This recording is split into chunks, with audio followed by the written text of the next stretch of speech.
Good evening. Welcome. Words are powerful. They have the ability to tear down. They have the ability to reconcile and to love.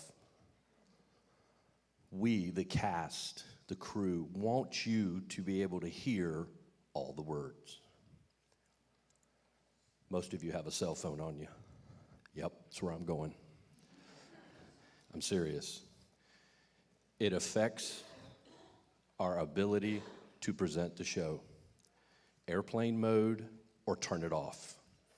And I'm being serious. Please do so now. While you're doing that, if you take a playbill, if you look, right in the cover there, right on the first page, when we have our curtain call, we're going to ask you to sing with us. And you get to sing. And the pronunciation is Shalom Havarim. And we're going to ask you to sing with us. Hopefully you will. Did you get your cell phone turned off? I'll come find you. We'll be starting momentarily.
Ladies and gentlemen, welcome to Westminster Reformed Presbyterian Church and the production of The Eight.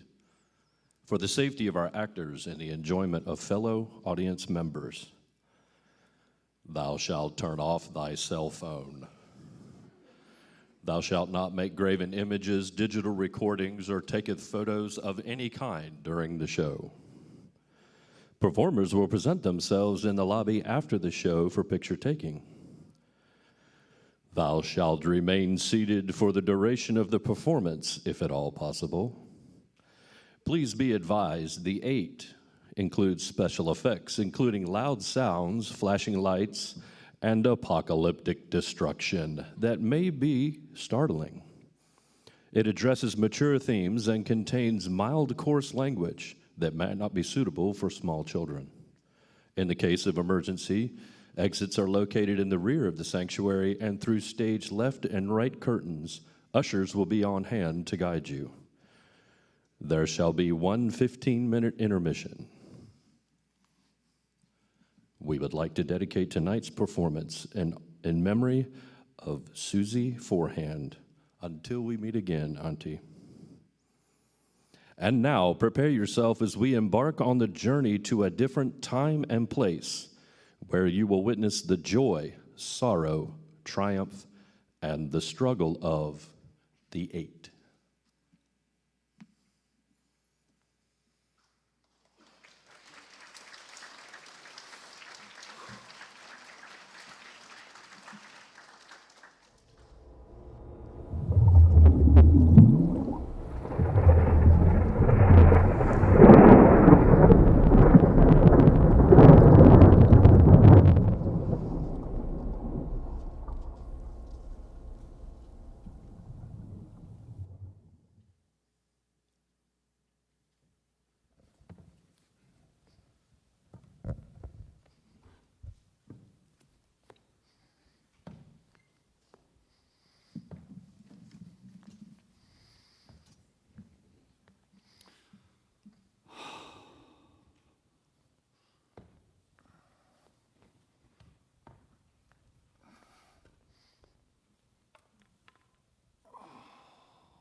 Elah, Elah. Grandpa? Easy, Arphaxad. He may be napping. But I thought I heard him singing. Shem?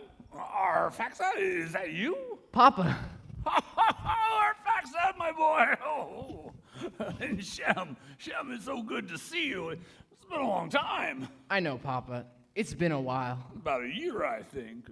Last time I saw you, you were no bigger than a baby ox. I'm 10 now. No, I don't believe that. You can't be more than 6. But I am. Nah, I'm just teasing.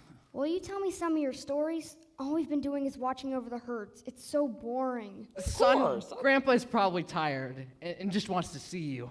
Not at all, not at all. The boy's fine. You know how I love it when you visit. Any chance to spend time with my grandson is a good time. And I can tell you about the time. Speaking You're of great, grandchildren. Really? Julio's pregnant. Well, that's great news, Shem. The Lord smiles upon you. I know he does, Papa. You know what this means, don't you? A feast. Yes, indeed. But when we can all get together in a week or two, we'll head down to the valley for a few days. And eat. Oh, yes. And drink. Of course. And we'll sing and dance before the Lord and thank Him for His gracious goodness, for giving us life and health. And peace. Yes, and peace. You could stay longer, if you wanted to. Well, perhaps. I mean, are you and Mama doing okay up here, all by yourselves? Oh, we love it up here. And now, it's a lot quieter than when you boys were around. And well, there was so much to do and plan for. But no, we do like it. Papa, if you ever wanted to move down into the I valley... hear what you're saying, son, but no, we wouldn't. Not now, anyways. Your mother and I are okay. I know. It's just... You worry. Do I have no right? You are very kind, my son, and yes, you have the right. But your mother and I are content here, happier than we've ever been. After the incident, I just never been able to. I know, Papa. We've managed to find a separate peace here, if only a measure. It'll do. I see the grapes are ripe. Yes, well, our demons continue to chase us even into this new world. They never left. Listen to me go on. This is a time of great joy. You're here, and everyone's well, and you bring new life into the world. All I can do is weep. I know what will cheer you up. I'll leave you with our Arphaxad to keep you company. You can tell him all your stories. Where are you going? I'm going to go see Mama. The other boys are already there. I think they're hoping to get some of her famous hotcakes. Always hungry, these boys of mine. Well, who else did you bring? Just Elam, Azar, and Lud. Tell me, Shem, have you spoken to your brothers lately? Are they doing well? We see Japheth quite regularly. But not Ham. Not Ham. I'm afraid that boy is lost. Gone his own way. It's all my fault. He made his choice. I made mine. Shem, our words have the power to build up and to tear down. My words cost us dearly.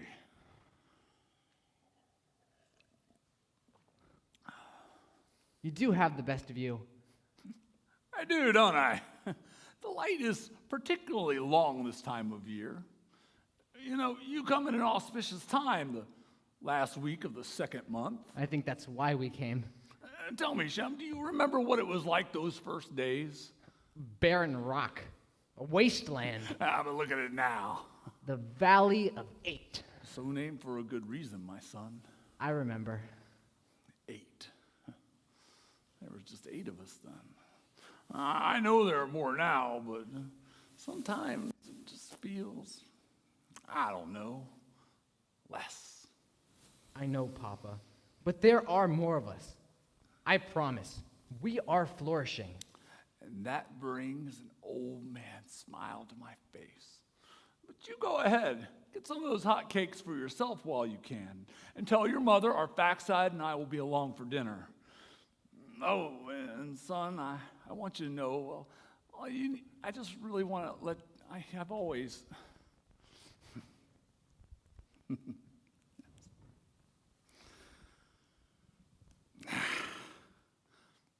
Our backside, where are you? Over here. Come here, son. It's been too long since I've spent any time with my grandchildren. Well, tell me, what have you and your papa been up to? We've been exploring the hill country to the east. Father has us moving all the herds to greener and greener pastures. Well, he did learn from the best, didn't he? Hopefully we will be staying a while. It will be nice to stay in one place for more than a day. Tell me, do you like working with the animals? It's okay, I guess. I like the sheep the best. They sure are tasty. Yes, they are, aren't they? Now, what about the other animals? Do you see a lot of them? Oh, tons of them. Predators and herds of all kinds. And those bigger ones, Father calls them stompers. They shake the ground if you get close enough to them. Really? Well, show me. Good. That means they're flourishing. Now, don't kill any unless you have to. We must only kill what we intend to eat. You will remember.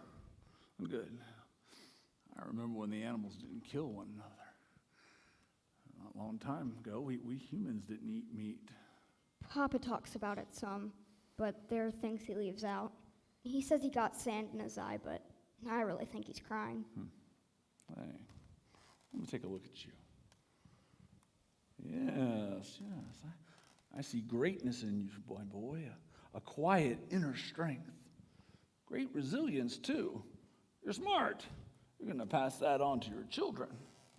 I see nations rising in you, son. One's both great and terrible. This is something to be proud of. What's a nation? Well, one day when you're older, you'll be married and have children, and well, those children will have children, and so on and so forth. Well, a lot of people live together, work together. That's a nation. Share goals and dreams. Hopefully they serve the Lord of heaven. That's the only way to be sure.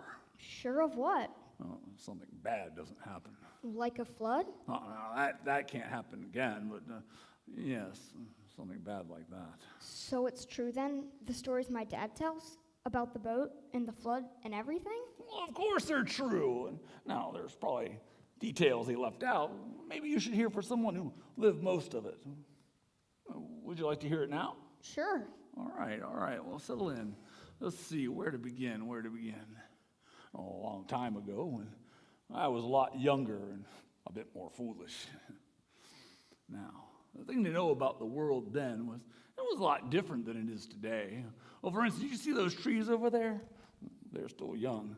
When I was a boy, we had trees so tall you could hardly see the tops. And, well, there were a lot more people and animals, too. We'd become so numerous that we built our homes all grouped together. We call those cities. And some of them are huge, like the city of Enoch. I don't remember how many people lived there, but it was in the thousands, if not tens of thousands. Tens of thousands of people? I know, it sounds incredible, but it'll get that way again, maybe in your lifetime. Well, the other thing to know about the world that was is, well, it didn't rain. But, Grandpa, how did all the plants and trees grow without the water they needed from the rain? Well, there was water all under the ground, and it would come up and make these mists twice a day. Kind of like the fog you get out in the valley, just more of it. And, well, it never got too hot or too cold. It was always about the same. See, God made the world to be a good place for his plants and people and animals to flourish, well, at least until it all went wrong. Even those first days of creation, an enemy appeared bent on ruining God's beautiful world. Our ancestors believed his lies, and we turned from being the people we were made to be into one so wicked. God would have to deal with us. Sometimes the sons of God would present themselves and make an account of their deeds. One of them had dark, devious plans. You've been busy. You used to walk here in the cool of the day. Do you remember? Now look how overgrown it's become. Where have you come from? Roaming wandering, going back and forth in the earth, and up and down in it. And what have you been doing? There's very little to do that isn't already being done. Instead of becoming like you, these men, they've become like me. This pleases you? You're the one that gave them choice. And they chose freedom from servitude to you. Maybe one day you will see this and change your mind about them. If you think I will change my mind, then you never knew me. Your assumption that choosing is freedom is misplaced. Everyone still answers to me. And like you, if freedom is what they want, I will, for a time, give it to them in full measure. Exile, followed by death, is the only inevitable outcome. Every day in exile is a day I don't have to listen to you. And I've sought death. I've called upon the rocks to fall on me, but death flees. And the race of men, well, they've seen you for what you really are. And like me, they've turned. They are very much like me. Seems there's only one sycophant who still clings to you. And when he turns, and he will, what then? You will be superfluous. Not needed. How does that make you feel? The same way it felt when you took some of my host away. A third. A measly third. Before this is over, I give you my oath. Cherubs, archangels, ministering spirits, I will have them all. My servant, Noah, has remained steadfast. The flower in the dung heap, is that it? God's own man. He is blameless in his generation. Because you've allowed no one to touch him. Am I not fair? Unleash me on him. Or are you afraid he will turn too? I am about to test him in ways you never could. When he comes through it in the end, you will know that he truly is a man set apart from all those murdering, deceitful people you call followers, and his seed will crush your head. If you're so sure of your success, why not destroy me now? Why did you allow me to tempt him in the first place? It's your fatal flaw. When I say that Noah is upright and blameless in his generation, it is not because of his own strength. I never use strength in the same way you worship it. He is humble and decent and weak. And I will use that to show the world and you what I am like. But he is far from perfect. Before this is over, I give you my oath. He too will fall. And I tell you, he will rise, he and all of his house, they will all rise.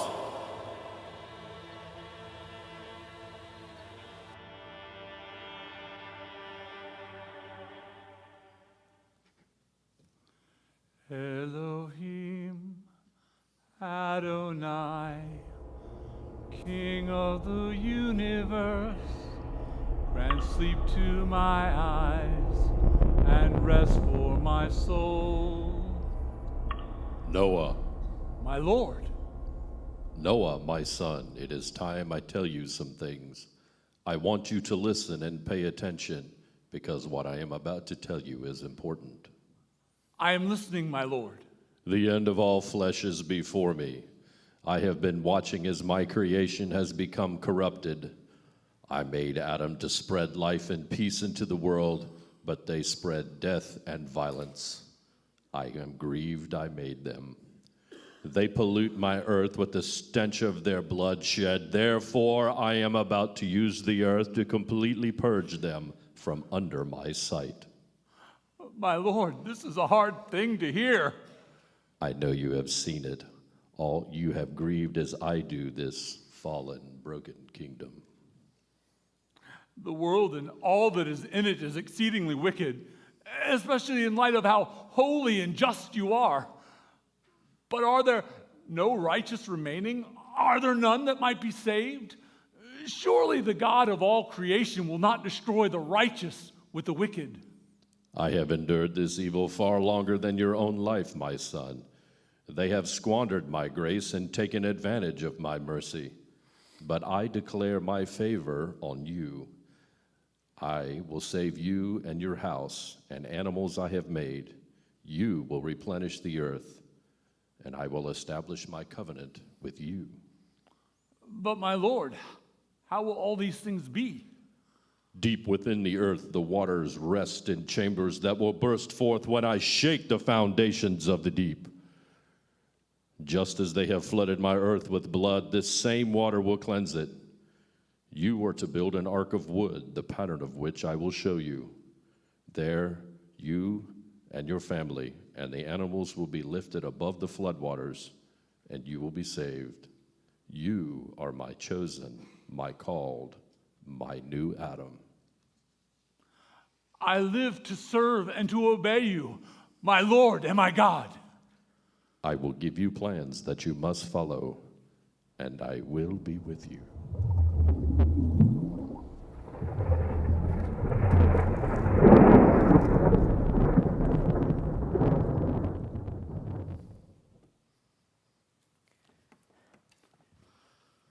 Noah, what are you doing? It's late. I'm working on something. Working? You should be asleep. I can't sleep. You're so tense. What's going on? I've had a vision from the Lord. A vision? A vision, a dream, I can't be sure. But the Lord spoke to me, Naima, as clearly as you're speaking to me right now. And what did he say? This is going to be hard for you to hear. Might sound crazy, but I'm not crazy. Noah, no one has said anything about crazy. Something has rattled you, shaken you to your core. Tell me, what's going on? He said the end of all flesh is before him. He has contended with the wickedness of mankind for too long. He is going to destroy everyone and everything. Naima, the whole world. Destroy everything? How? With water underground, the earth will crack. There will be a flood so massive it will cover the highest hill. Anything with the breath of life in it will die. I know, but this is what he said. I wish it weren't so, but it is. And it's going to happen soon, in our lifetime. Truly? Truly. What does it all mean? Why tell you? He's chosen us to live. He's going to destroy everything and everyone except us? He wants us to survive. You, me, Japheth, Shem, Ham, their wives too. But if you say there's going to be a flood, there'll be nowhere safe. How do we survive that? With this. What is it? He called it an ark, a refuge against the flood. It looks like a boat, a really big boat. I've never seen one like this before, but what are all these rooms? They look like cages. For the animals. Animals? When the floodwaters come, there will be no place safe. Anything that does not live in water will die by water.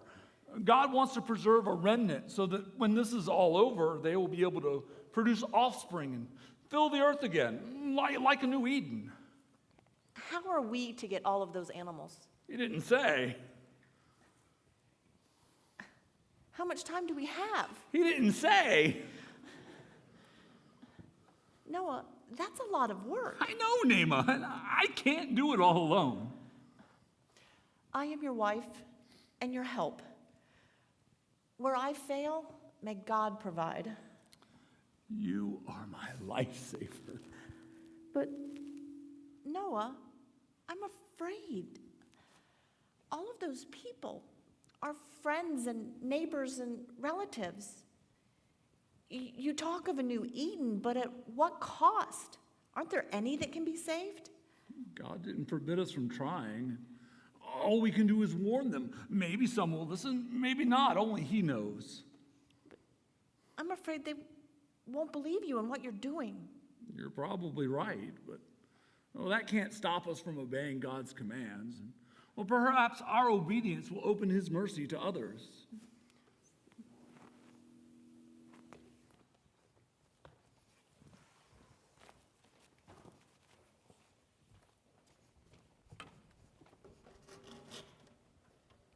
It's done.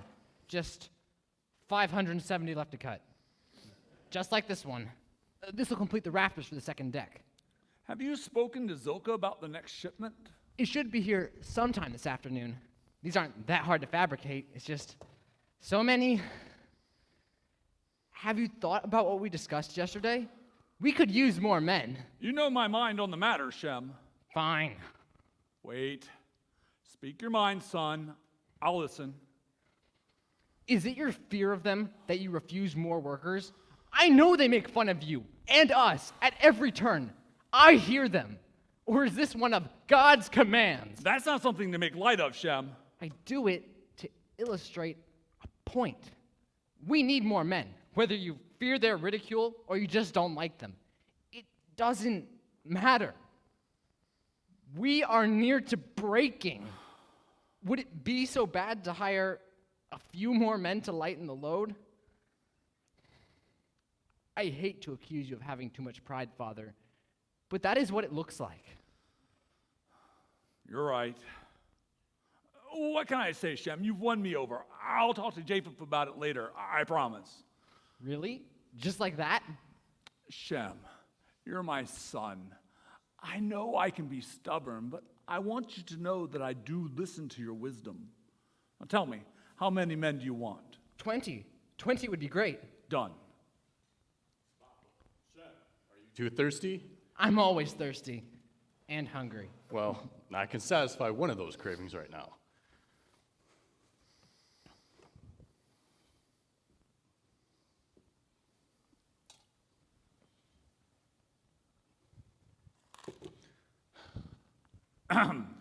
Right. May the Lord keep and bless you, Papa.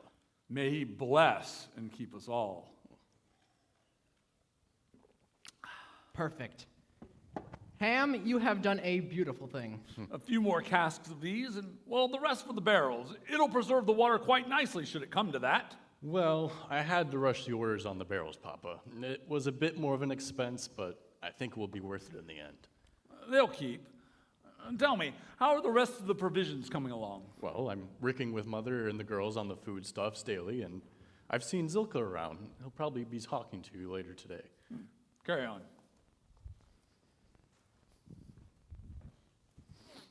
Shem, I bought Zilka. He says he has business with you. Thanks, Mama, but it's Papa he needs to see. Hey, Zilka, you brought the rest of the timbers? I did.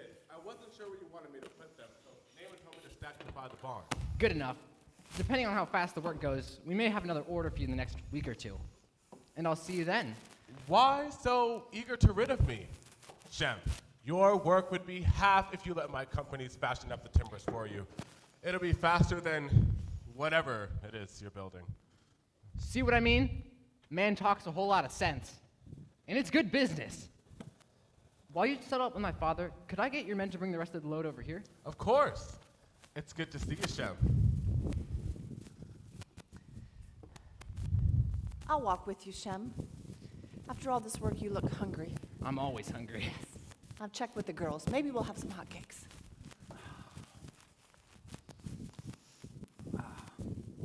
Zilka, my good friend. Come, sit.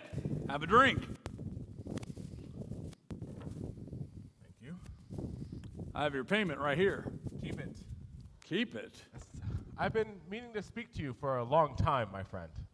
I'm listening. Well, we've known each other for a long time, right? And I consider you my friend. How is it that everyone seems to know what you're doing except for me? I mean, everywhere I go, people tell stories, each one more fantastical than the last. You know, people, stories. This wine, your son made this. Ham, yes. It's good? He's developed quite the knack. Who knew? Well, looks like one thing's true of what they say. Looks to me like you're building a boat. You may be on to something there. I've never seen a boat so big or so far from the water. Technically, it's an ark. As your friend of many years, I have some concerns. Do you know what they're saying in Enoch right now? That you've lost your mind and you have your family following in your lunacy. People are entitled to their opinions, I suppose. I'm going to give you the benefit of the doubt. Tell me, how are you going to get this boat to the river? I never said it was going in the river, did I? But Noah, the nearest sea is an impossible distance, and it's definitely not flat. Help me to understand. Zilka. How long have we known each other? Half my life? I'm almost 600. True. Have you ever known me to part with knowledge lightly? Oh, but this is different. Even you have to admit. I mean, some people say you're a prophet, some a madman. Almost all say to just leave you alone. Good. Let's keep it that way. You know, there are some I hope never find out what we're doing here.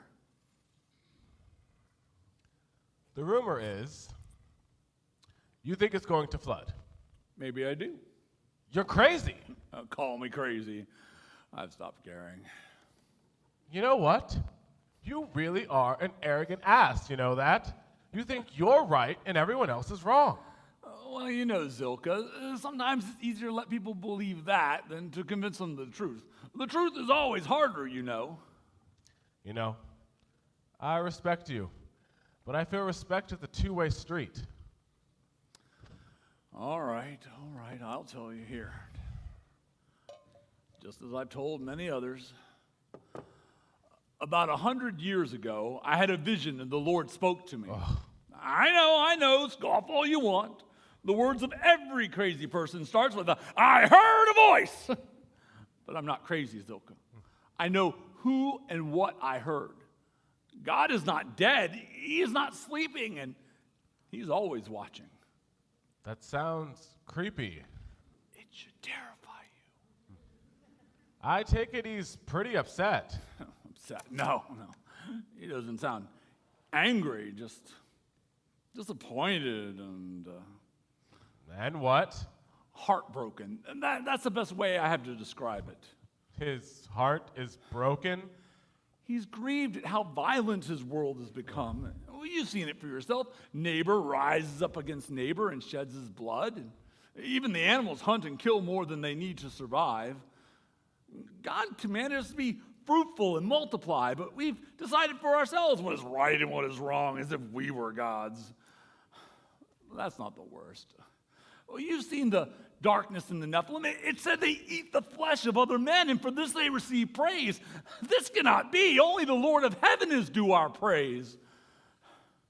Our rebellion continues. God has decided to act.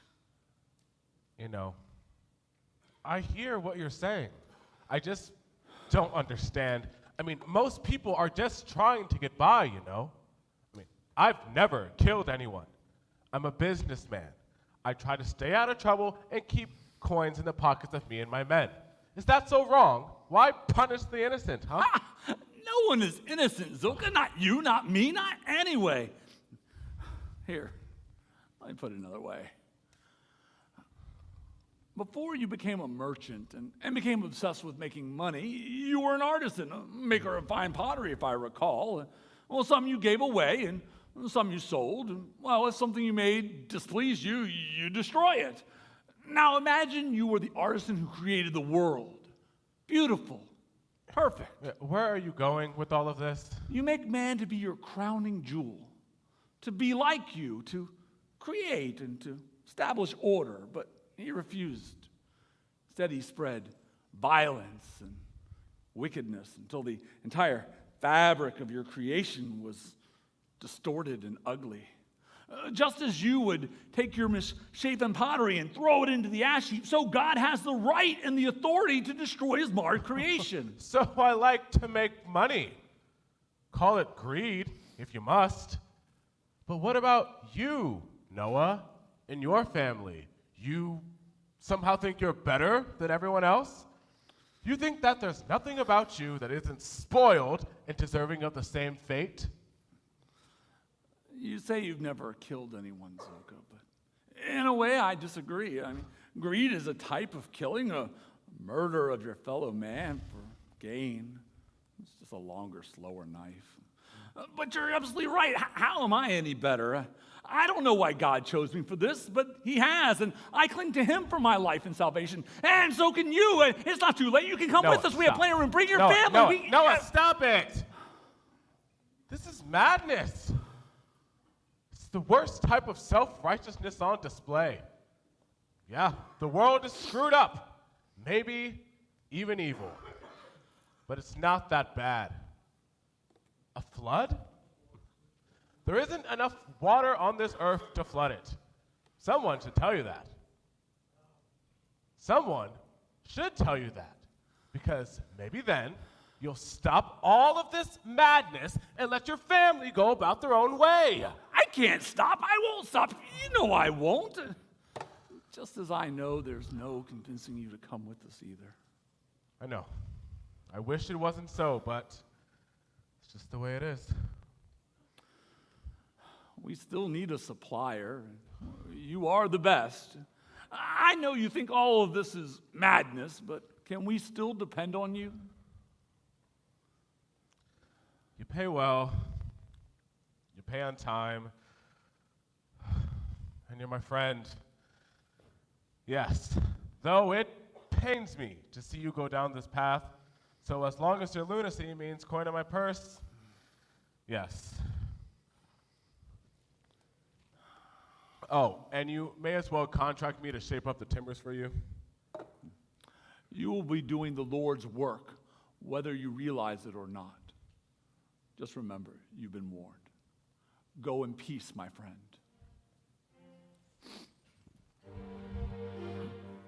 Oh, Lord, I am not equal to this task. Help me.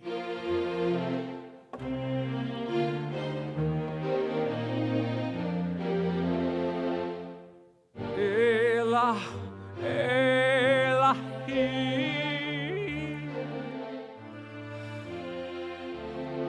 Lama Shvachtani.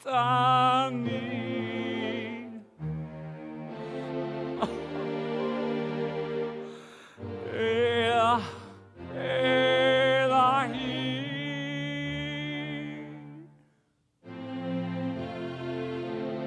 Lama Shvachtani.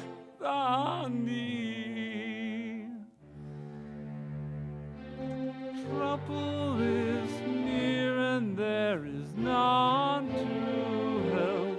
Oh, be not far from me.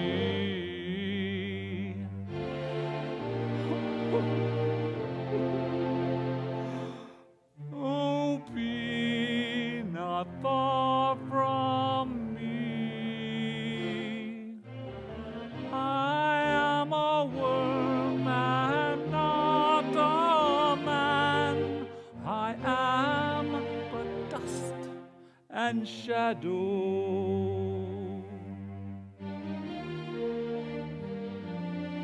Heart is wax and melts inside. My breath comes weak and shallow. Be when the dogs gnash their teeth to prey. Be not far from me when they shake their heads and say, you have forsaken me, Selah. But you brought me to life from birth, and my cast on you, Redeemer God. Find me in deep caverns of my heart, and lead me with your gentle rod. Your presence full and near, like an overflowing well. We shall sing your praise, Emmanuel.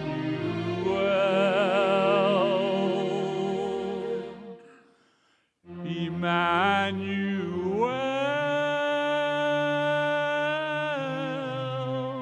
Emmanuel.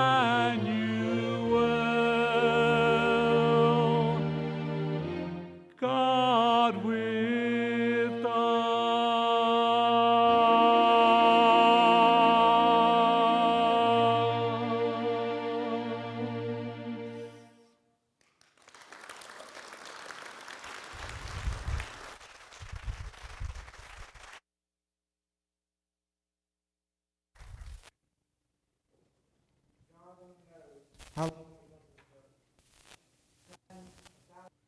September's.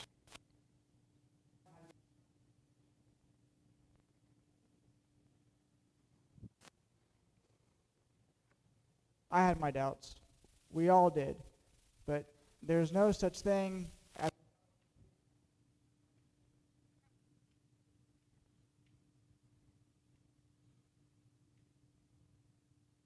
My father-in-law is a complicated man. I know he means well, but I never believed him, or any of this. There's always this look in Noah's eyes. It was his eyes, I think, that kept me from ever saying something. His eyes had seen something, and it lingered there like a shadow. I always thought he was crazy. Maybe that's why I went along with everything. There was a bit of pity. They're coming! Who? Come and see.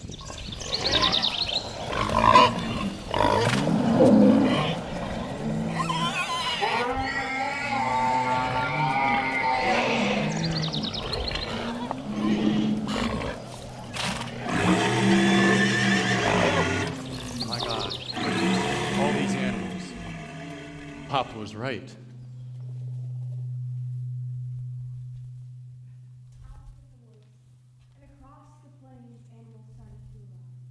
They came 2 by 2, male and female, just as Noah had said. We couldn't believe it. We just sat and stared and wept. We'd spent almost 100 years building, preparing, and planning, and now that moment had finally arrived.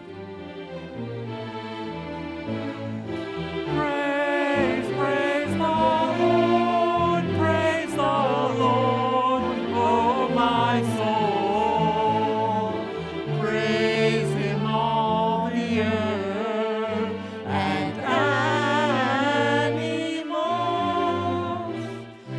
Beasts are gathered at his command. Lift us up with his mighty hand.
Noah, Speak, Lord, I am listening.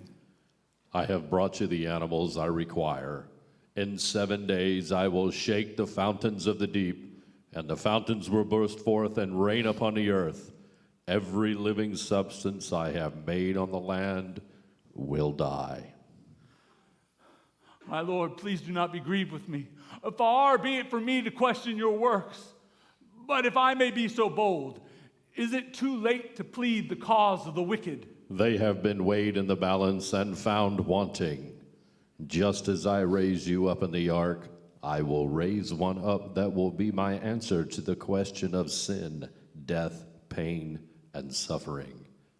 In the day he descends, he will declare victory over everything that is not good, and the world will once more be pure. I've allowed you this brief glimpse into the future, so that you may know that I, the Lord, am perfect. Indeed, you are perfect, my Lord. I am but dust. I will do as you say. Father! Noah, It's okay. It's all right. The Lord has spoken to me again. Come, close, everyone. I will tell you what he said. The days are short. The Lord is with us. He has brought us the animals we need. In 7 days, he will send the flood. I know you have all had your doubts and disbelief. But see what our God has done? The time for doubt is over. Of course, Father.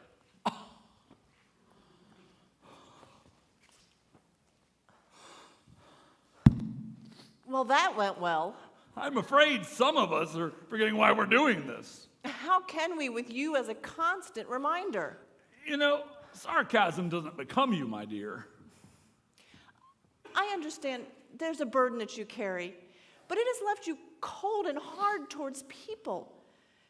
You can be too stern sometimes. But I know I can be too lenient. That is why we complement each other so well. But we need you to empathize and feel with us and be a shelter against this storm like no ark ever could. I hear you, Naima. As wise as you are beautiful. After the first 200 years of marriage, I stopped counting. But I've been married long enough to know a lie when I hear it. No, it's no lie, my dear. You're just too stubborn to believe it. I will follow you wherever you go, wherever this takes us. But we come from a rib in your side, and this is something that you and our sons need to remember. I worry about them, Naima. These sons of ours will be patriarchs. Patterns set now will define generations to come. All the more reason for you to instruct them well. But who am I for such a task? You're the man, the only man, the one chosen. There is nobody else. You don't have much of a choice now, do you? No, I suppose you're right. But I didn't ask for any of this. I don't even know what I'm doing most of the time, and I certainly don't have the strength. Look at this, Noah. Look at all that God has done. Let the next moments worry about themselves. He will give us enough strength for the task at hand. And we're going to need it to load those animals. Yes, we will. I want you to remember, our Faxad, that in the 600th year of my life, in the 2nd month, on the 17th day of the month, on that day, all the fountains of the deep burst forth, and the windows of heaven were open! Father, what is that? Oh, God! Father, is that the flood? No. This is just the beginning. The fountains of the deep are burst. When the water falls and then rises, then you will have your flood. Now quickly, everyone, to the ark, grab what you can, go. There's no time, hurry! Hurry! Wait, Father, there's people coming. Do not turn after the man. There's no time. Take your wife and get on board. But Father, they'll die. They're already dead. There's Zilka right now. We can save him. Ham, your wife, go! Silka, come, there's still time. Hurry! You were right, my friend. You were chosen, and I was not. No. And for good reason. If there's any righteous thing that I have done or will ever do, it is to stay behind with my family. No. Goodbye, my friend. No, Zilka, please, no. Zuka! Oh, Lord God. Is there no other way?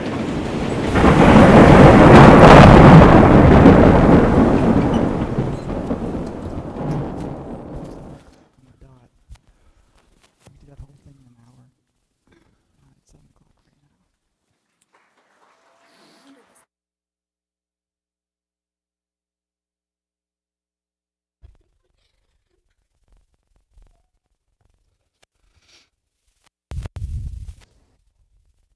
Huh?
Ladies and gentlemen, this is your 2-minute warning, and we will begin our journey again. And remember, turn off your cell phones.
Now do you see?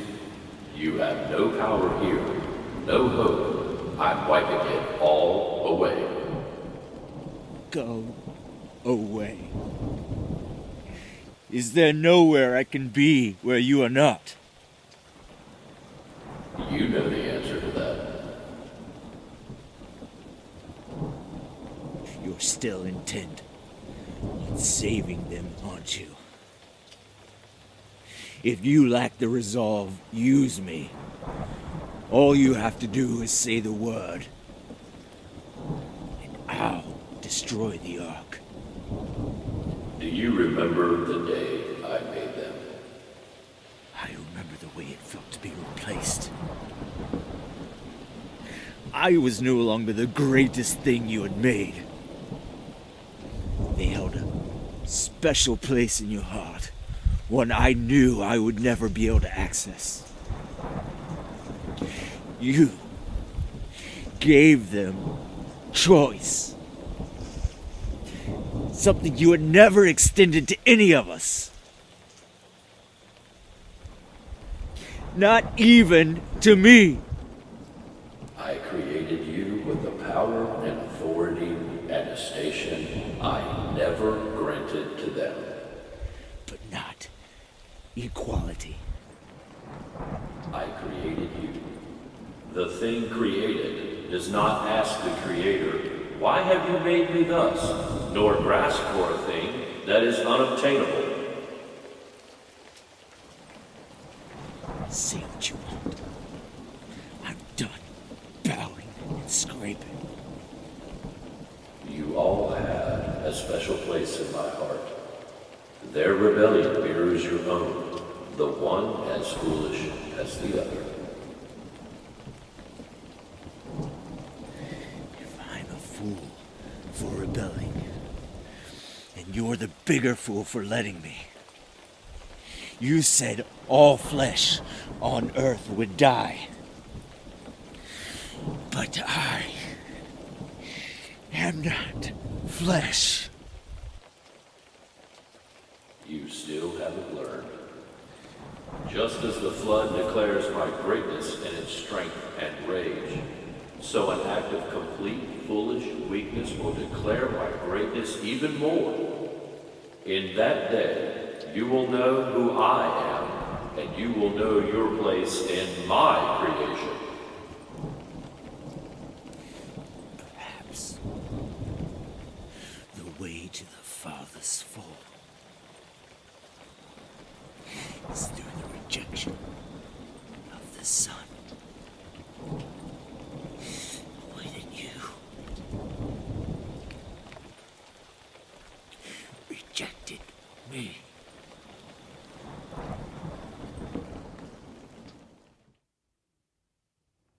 Noah was right all along. For a long time, I refused to believe. And then the animals came. It was strange. They walked onto the ark as calmly as if they had done it 100 times, as if they were simply coming home. In the ark, they were mostly quiet. Most of them lay down, half buried in the hay, and went to sleep.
The door on the side of the ark, God lifted it and sealed us in.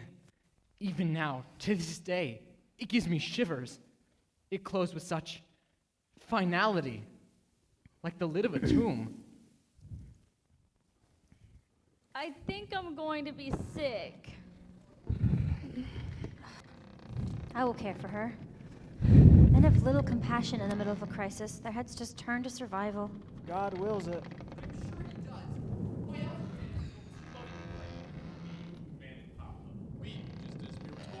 We honored him.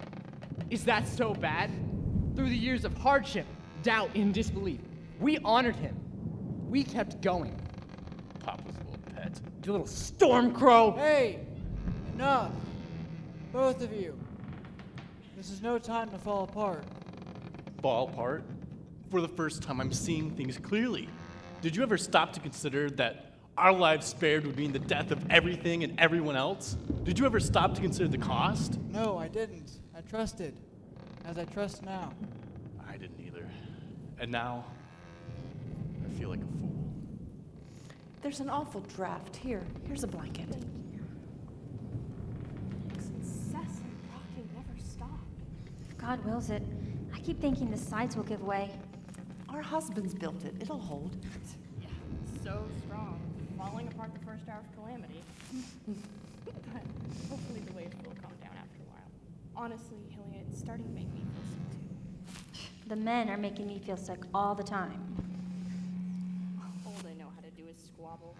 I mean, what does a girl have to do to have her husband near and actually feel his presence? All they do is talk. I love you girls. Did I ever tell you I always wanted daughters, but we had those boys. I had to wait for them to marry to have you, and you all have been so strong. They're going to need a bit of your strength now, I think. It's a hard thing to be a woman and married, don't you think?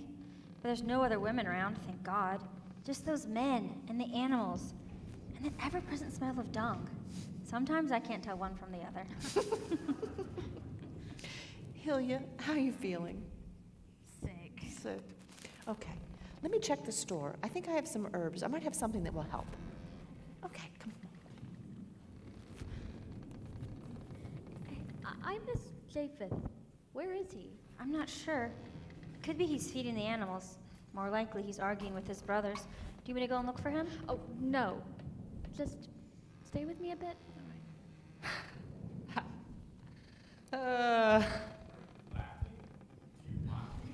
All this time, who of us believed that this would happen? Who of us believed that it even could? When we saw the animals coming, that was my first inkling that Papa was right. He told us all along that this was gonna happen. And now that it has, we're shocked by this? Not me. I think the shock of it's worn off. Well, the shock that it happened, at least. Now I'm just shocked at how. Is that the most important question? Right now, outside this boat, everything we knew is being wiped clean like a slate.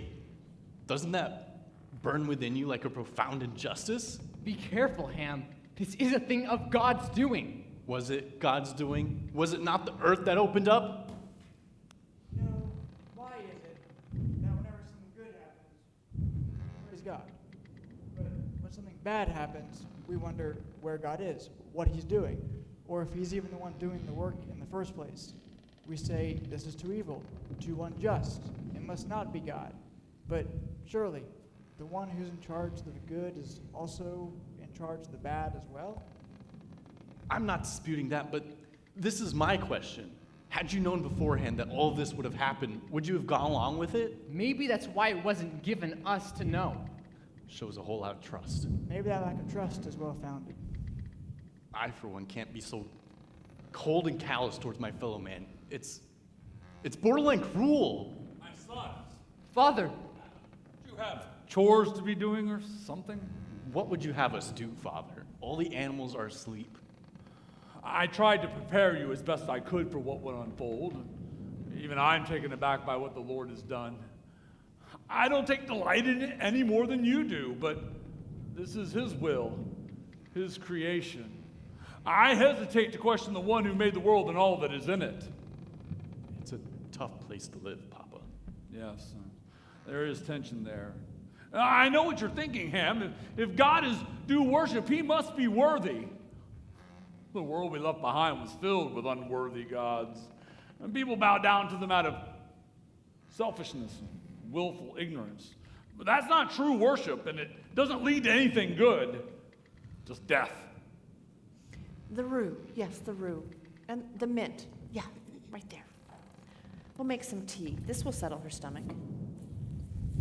I should learn these herbs and what they do.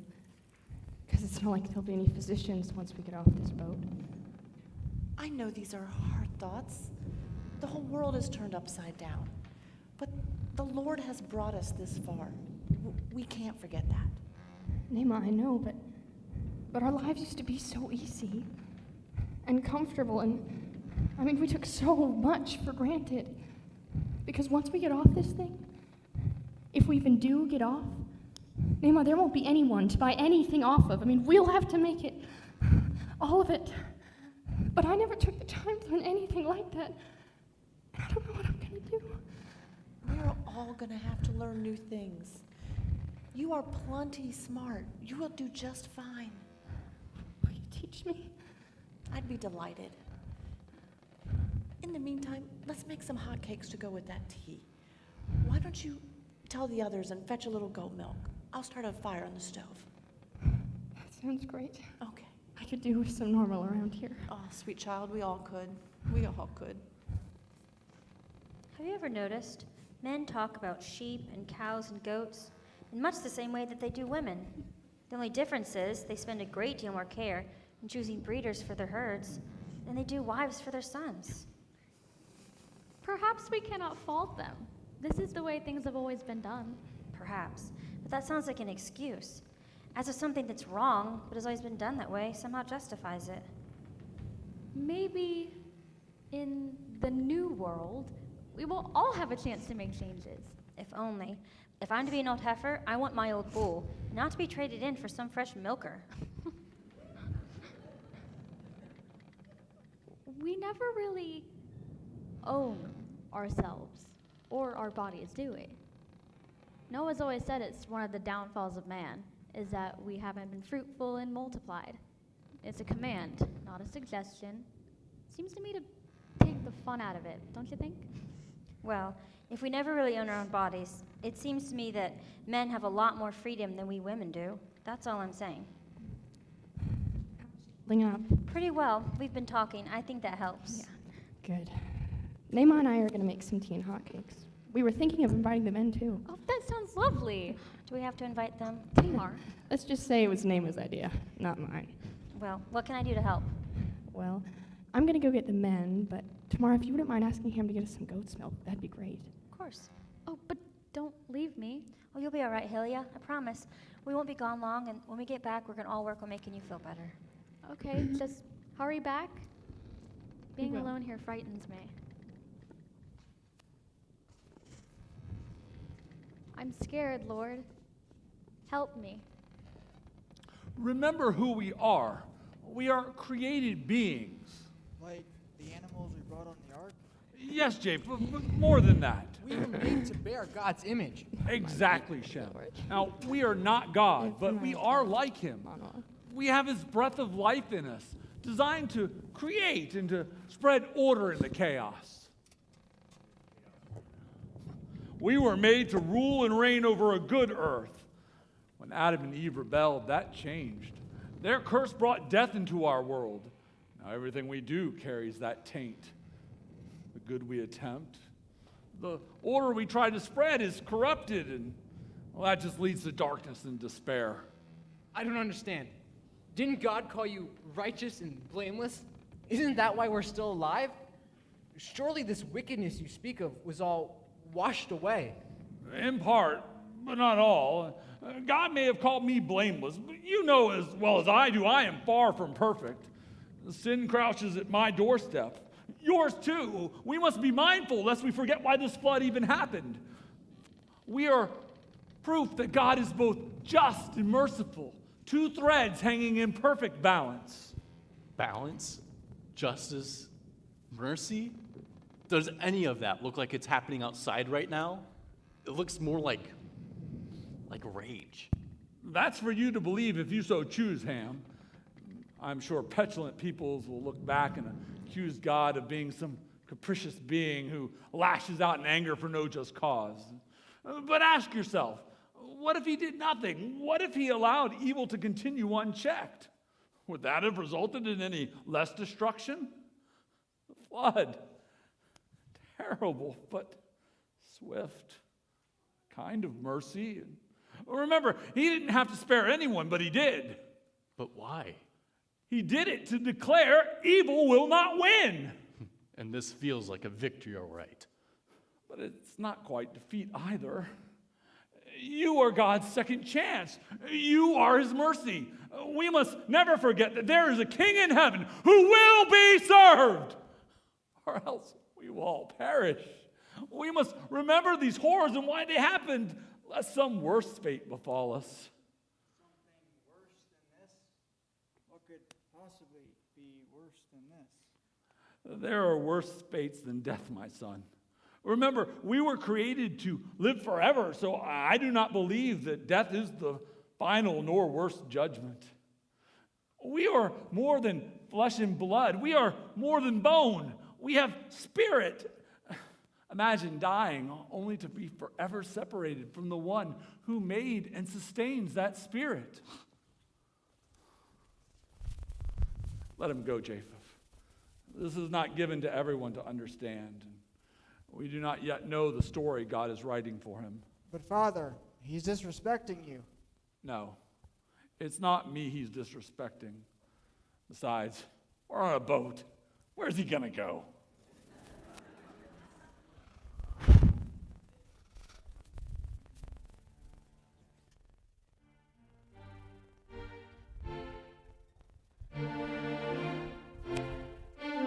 When the waters of the deep surround me,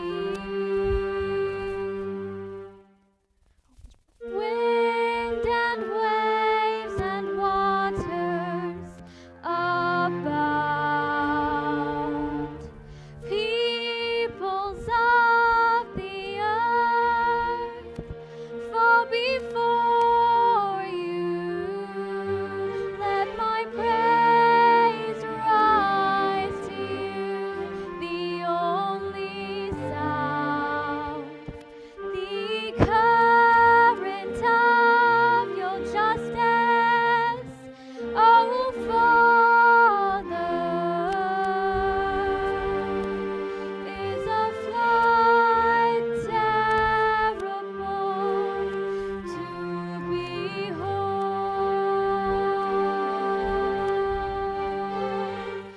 but your mercies new every morning are more precious to me than silver or gold. I will praise you. Hallowed be your name. Through the darkness pressing, through the waters deep, you promise to go with me. Your promises you keep, and you keep even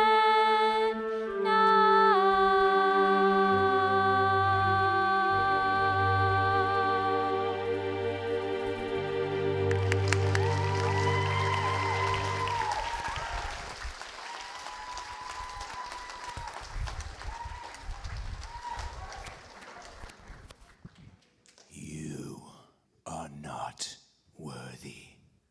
You are not loved. You are not Ham, what are you doing down here? Is someone else here? I thought I heard voices. Oh, well, sometimes I talk to myself. Why are you down here all by yourself? Well, I was just checking the stores and making sure nothing was leaking. Is that why you smell of wine? Yeah, well, one of the casks broke, so. Oh. You said you wanted to see me? I wanted to see if you want to eat something with us. Sounds good. Walk with me? Wait, I can't go up there right now. Why not? There's been some tension. Between you and your brothers? And my father. He seems to take delight turning every conversation into a lecture. I've heard some. I think he's just worried about you three. I think he's worried about me. My brothers, they're in compliance well enough, but there's no room for black sheep or doubters in this family. I think everyone's got their doubts, Ham. Me no less than anyone else. It's just, I have to go up there and pretend everything's okay. And it's becoming to the point where I don't even feel like I'm related to them anymore. Calm down, Ham. You're getting yourself worked up. I know, it's just being locked on this hellish crate with people I'm not beginning to understand. It's a bit much. I know. I'm sorry. I've been doing some thinking about when we get off this boat. If we get off this boat. Really? Tell me about it. Are you going crazy like I am? I just miss being able to be alone with you when we're both at peace and our minds aren't racing. Do you remember when we were building this boat? Don't remind me. But we had some beautiful times, didn't we? Remember that massive tent you made us so we could live closer to the build site? We could throw back the flap and catch the evening breeze and watch the stars together. You held me more then. It's tough to believe that those years are behind us now. Hold me. I've been thinking. I want to build us a real house, not a tent like what we had before. And maybe we can start farming. How does that suit you? We'd have to wait a while until the herds got large enough, but once they did, we could move far enough away where we wouldn't have to deal with everyone all the time, but close enough to help out if we needed to. I just wish we knew what the future held. I just know I want somewhere where I can breathe again, somewhere where I don't have to listen to my father's sanctimonious sermons or my brother's blind adherence to him. Do you think we would get lonely? Farming so far away from family will be a hard life, don't you think? Not as long as we have each other. And I know how to fire us bricks for a house. We'd have plenty of room for kids. This is one of the first times I've ever heard you talk about wanting kids. Well, don't you want some? Part of me does. Part of me is really unsure. After all we've seen, it feels premature to talk about raising a family. I just know I've always wanted kids, but not for the purpose of repacking the earth like so many fish in a barrel. And you can be sure I won't be preaching to them like a certain someone we know. Be careful that bitterness doesn't take root in your heart, Ham. I'm here for you. I'm on your side, and I love you. I know you hate being lectured to, and maybe that's okay. Just don't let it rob you of your ability to love God and to love me.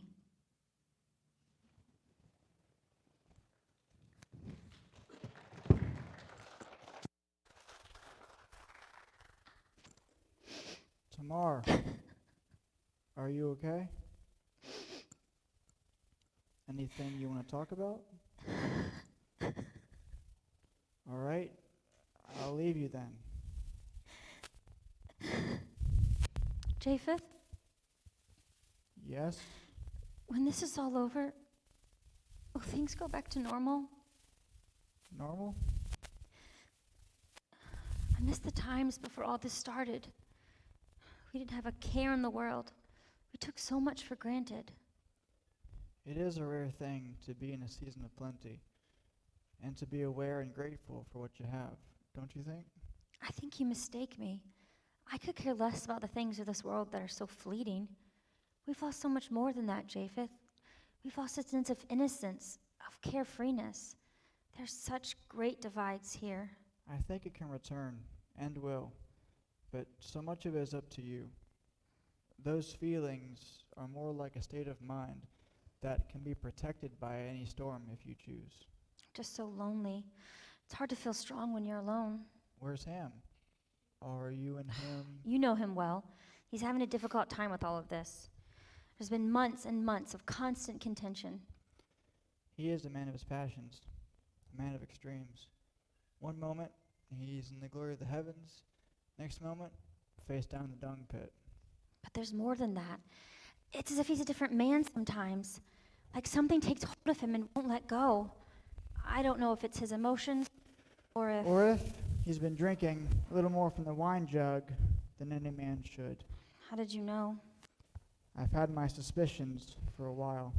He's been seeking more and more comfort from those barrels. He's lost his comfort in me, and I comfort in him. And I just miss him so much. Ham. And I'm pregnant. Does he know? He knows. And still he? Still. He's slipping away. He wants nothing to do with anyone, and lately that includes even me. I've seen him get so angry. I don't know. It's as if he could kill someone. I could use some advice. I don't know what to do. Let me talk to him. Oh, I don't think that's such a good idea. Well, if not me, who? My father? I think that's even a worse idea. All right, Japheth, talk to him. Just tread lightly.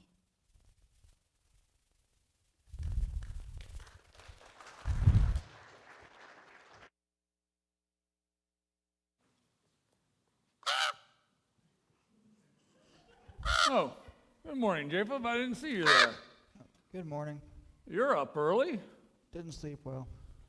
Something on your mind, son? Something you want to discuss? What are you doing with the raven? Training it. Trying to. Ravens have great aptitude and intelligence. Did you know that? Well, for one, they're scavengers. A handy thing to have after a flood. When the ark sets down someplace, I plan on sending out the raven, and that way, if it finds a place to land and food to eat, well, it won't come back for a while, and we'll learn something. Yeah, that's good. You don't sound pleased. I thought it was a clever idea. It is, and I am, but I'm just worried about what comes after. Yes. You know, your mother told me at the outset that I shouldn't worry about finding strength for tomorrow, that God would give me the strength for the day at hand. That's my charge to you, son. Let tomorrow worry about itself.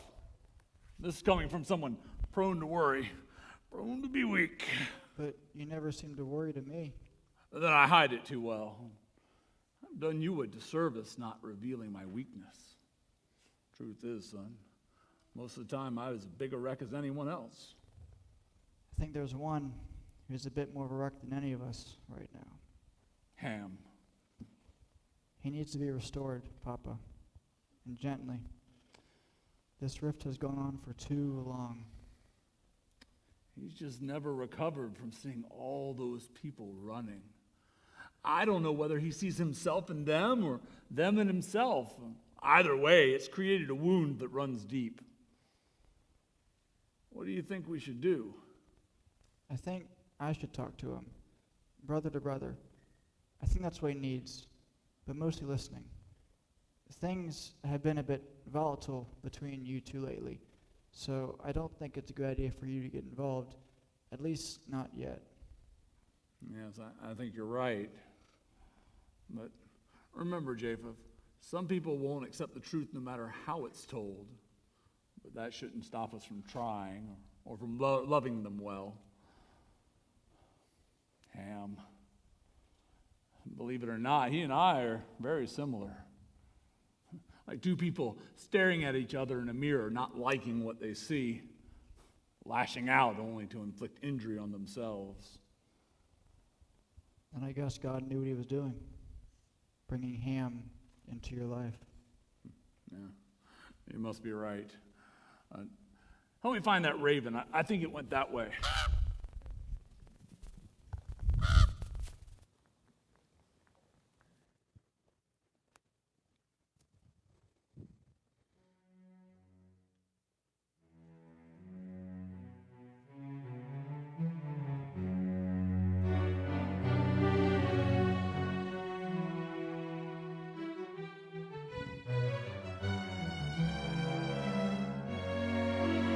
The sun rises in the morning.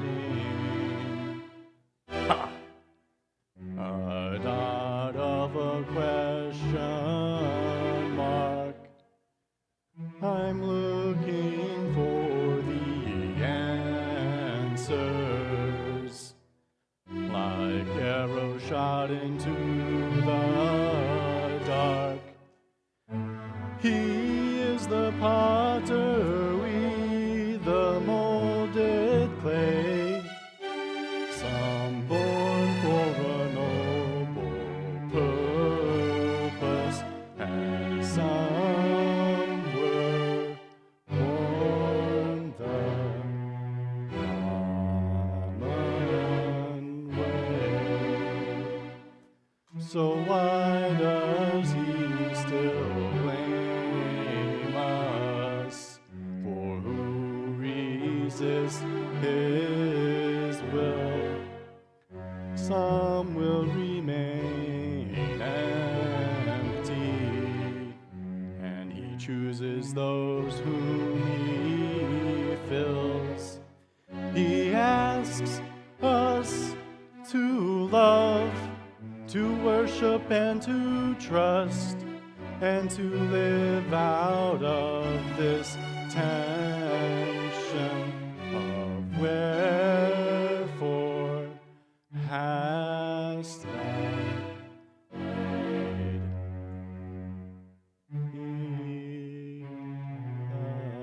us? So why does he still blame us? Resist his will. He asks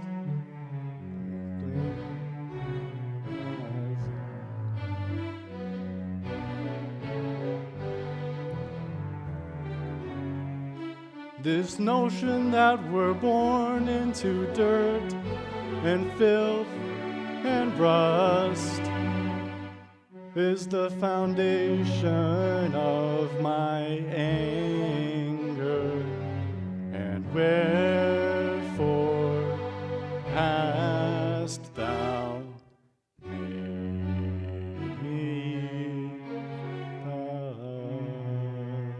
us? Nay, but who art thou, O man? With such resounding cry, though I do not understand, you are higher, higher, higher.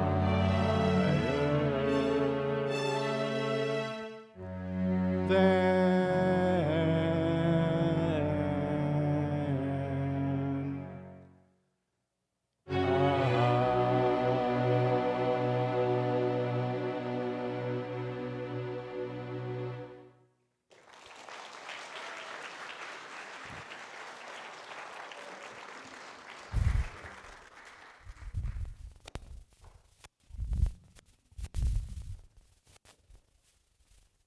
Hey, Ham.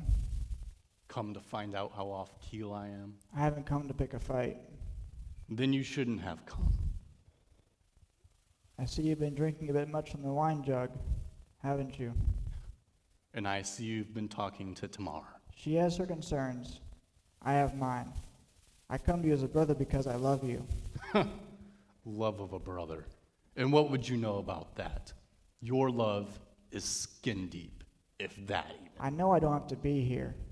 I could be pretending as if none of this is happening, but that wouldn't be very loving of me. Then maybe you shouldn't have come. I come down here to be alone. I want to be alone. Maybe what you want isn't what's best for you. And I suppose you and Papa would know what's best for me. I don't know what's best for you.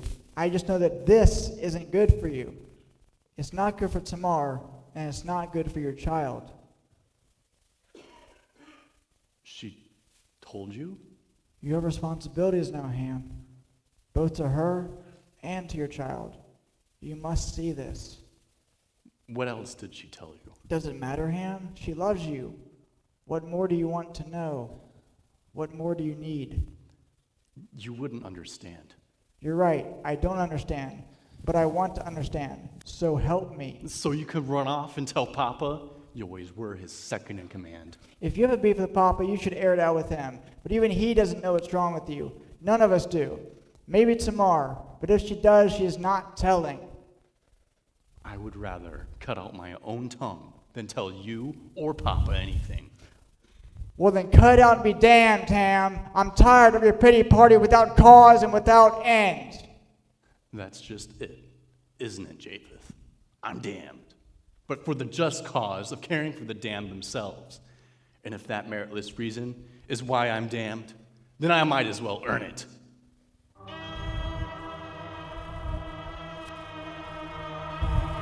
Ham!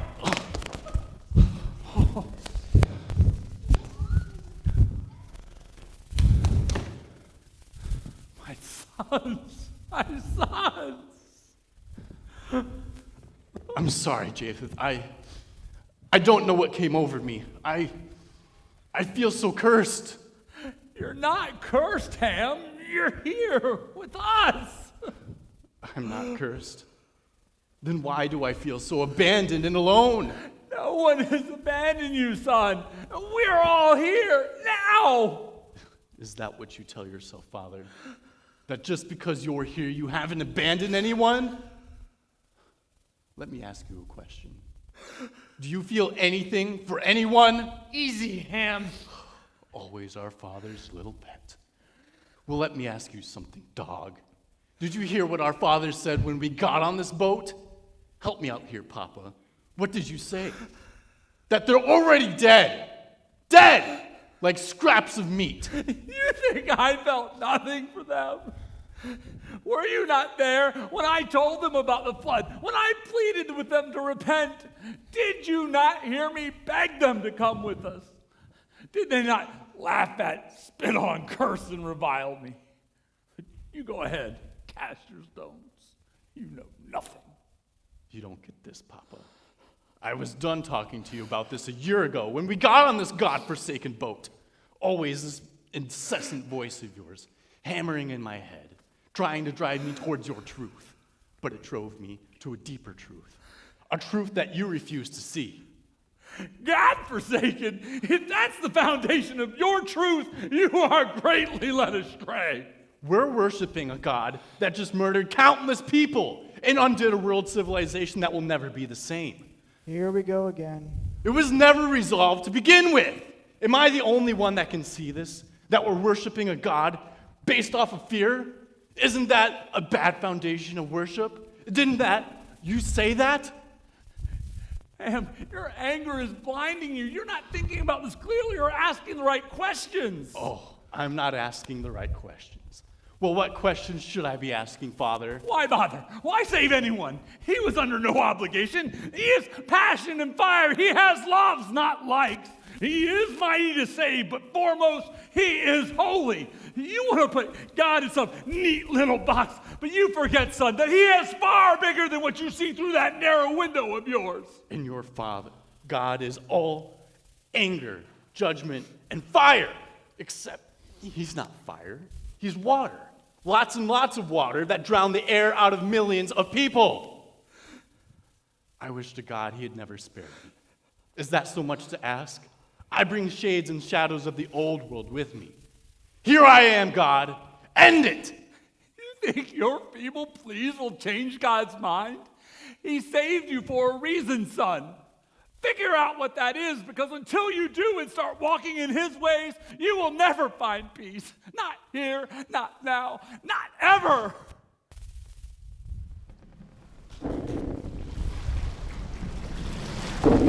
We've run aground! Check the animals! Cut the anchor stone! You can see land!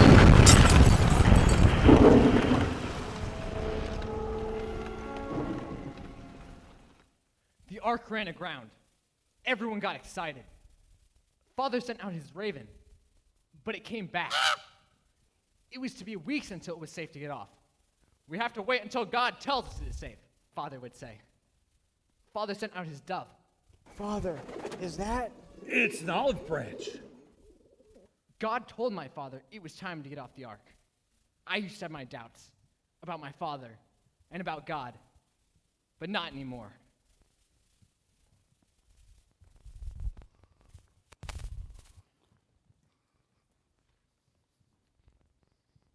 Where's Ham? On your feet, boy. Oh, the prophet speaks. For shame. Your mother and brothers work while you drink. Feel what you will about me and the Lord God who saved us from this flood. But I'll be damned if I let you shirk your responsibilities to your wife and unborn child. You know what your problem is? You think too highly of yourself, too highly of us all. You know what we are? Dust and ash. So you, Ham, you who are but dust and ash, pick up your sorry carcass and wake from this drunken stupor.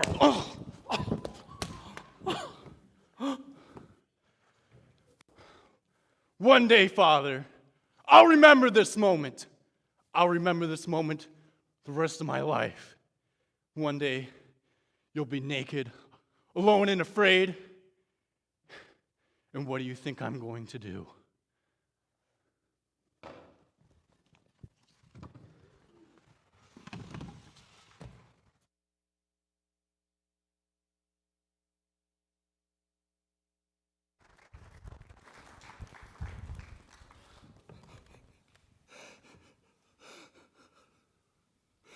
You hit him? Yes. That's why we don't see much of him, huh? That and other reasons. I can't go on. I said I'm sorry. I understand. It's hard, isn't it?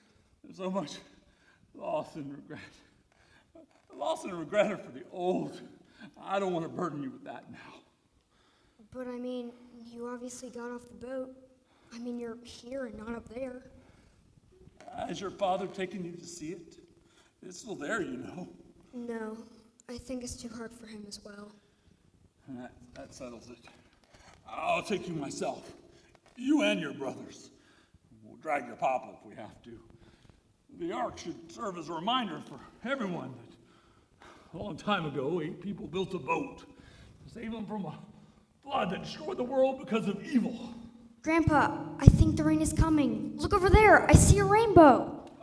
Yes, indeed, my child, praise God. Look at all that color, like God painted the sky. Yes, but more than that, it's his promise to us, to you, that he will never again destroy the world by flood. He hung his bow in the clouds to remind us. God always keeps his promises. But that doesn't mean you can't destroy the world in some other way. Suppose you're right. I know if it's dependent on us, it will probably happen again. Why do you say that? We don't always make the best choices, so maybe that's what we need, Grandpa. God to help us make better decisions. I told you were smart. God once told me that he would raise up one to end sin and death once and for all. I don't remember what he meant by that exactly, and I only got glimpses, but perhaps this one he spoke of will preach to us in a way that will truly save us. Like an ark, rescuing us from a flood. Like you said, we need all the help we can get. That's the hope we live for God to take these wretched hearts of ours and cleanse them in ways that no floodwaters ever could. Then we will have truly be saved. Then we will have life and health. And peace. And shalom. I want to give you something. You're old enough now, and I'm certainly old enough now. It's time. Here. Now, let's go find your brothers and my Nema.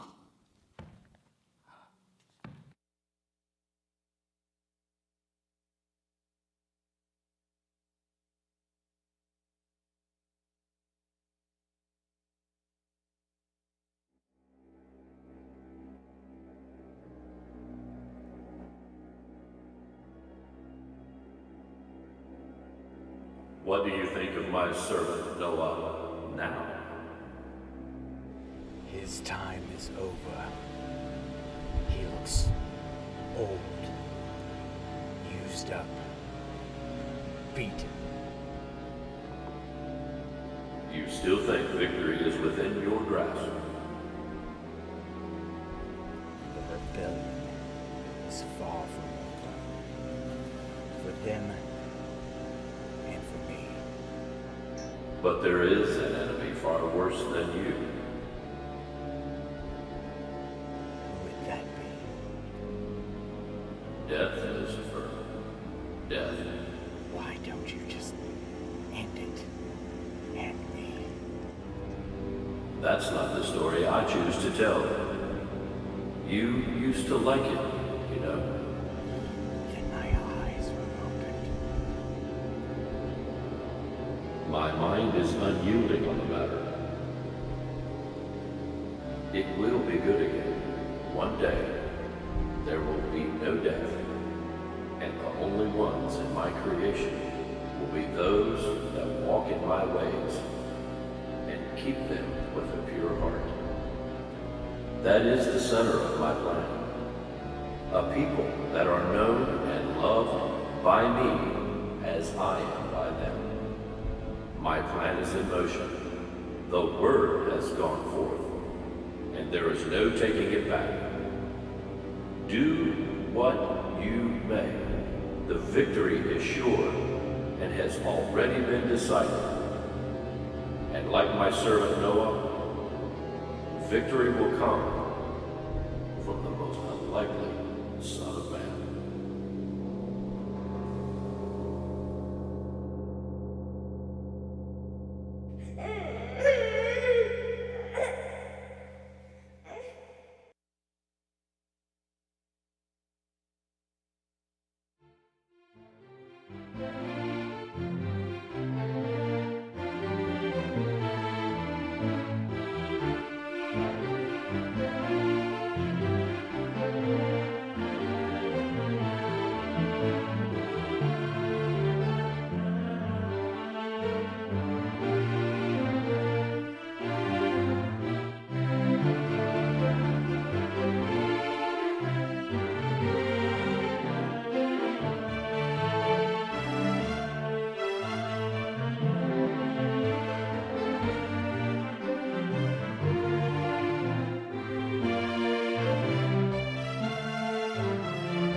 Lehitraot. Shalom. Join with me, please. Shalom Havarim, Shalom Havarim, Shalom, Shalom Havarim, Lehitraot, Lehitraot, Shalom, Shalom, Shalom Havarim, Shalom Havarim, Shalom, Shalom, Lehitraot, Lehitraot, Shalom, Shalom, Shalom Havarim, Shalom Havarim, Shalom, Shalom, Lehitraot, Lehitraot, Shalom, Shalom, Lehitraot, Lehitraot, Shalom, Shalom.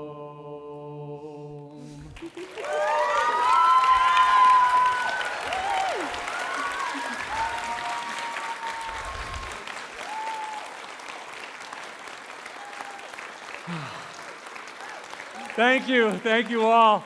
Wow, what a journey. Oh my goodness. Wow. I'm speechless. No, but when we are just so thankful that all of you came out here and supported this tonight's production of The Eight. We hope that you have not only been entertained, but your thoughts have been provoked and maybe a little terrified. Apologies from the Raven. He gets a bit excited sometimes. Now, I've often commented the irony that our show was not only written but directed by Lucifer himself. Yeah, right there, yeah. In more ways than one. No, but we all recognize that this show would have never gotten to where it is without the working of God's Spirit through us and through our entire community. There's been just so much that has happened, and we are so grateful. To some, God gives vision. To others, He gives talent. And to others, He gives resources. And to all of us, He gives, at some level, a call to sacrifice. And, when Noel told me that, we're not going to charge you admission, I was like, you're crazy or naive. And both. I mean, he admits, freely both.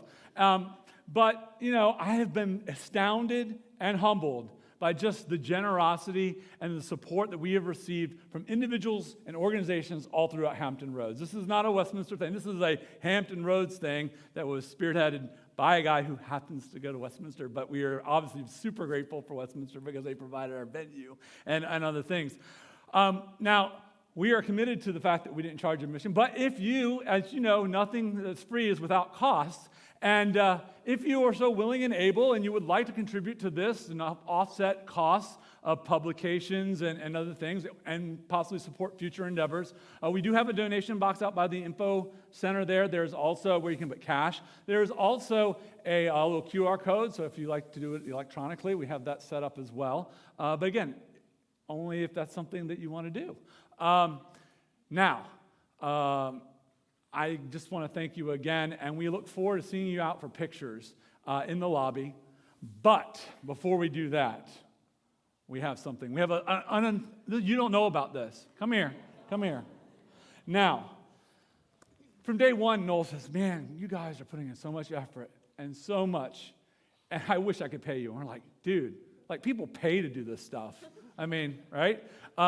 And the next level is to be able to do it for free. It's like way up there when you actually get paid to do this. So we are begging you to allow us this last opportunity to give to you. Now, get ready. I'm expecting Niagara Falls here. Now, Noel has told me that he really, really would like to go see the Ark Encounter. And we've pooled our resources. We've been blessed in various ways. And what we're providing you is airfare, hotel accommodations, and tickets for you and your family to go to the Ark Encounter in Williams. And this is a card. Now, I have here $500 for the tickets for the Ark Encounter. Pass is a 3-day all-park pass.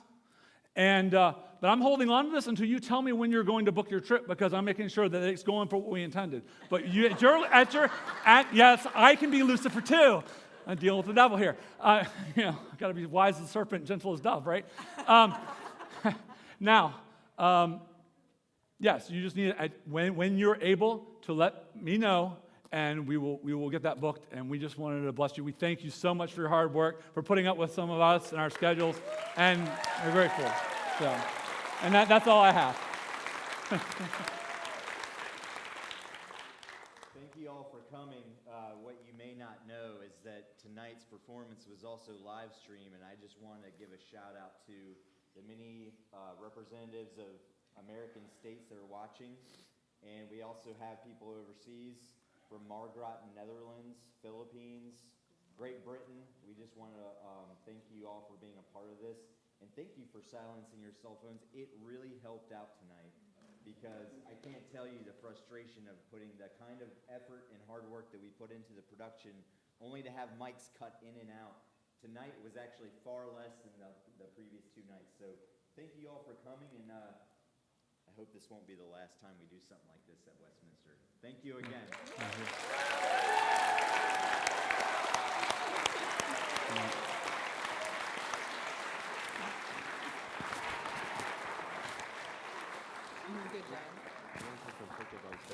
Oh, yeah.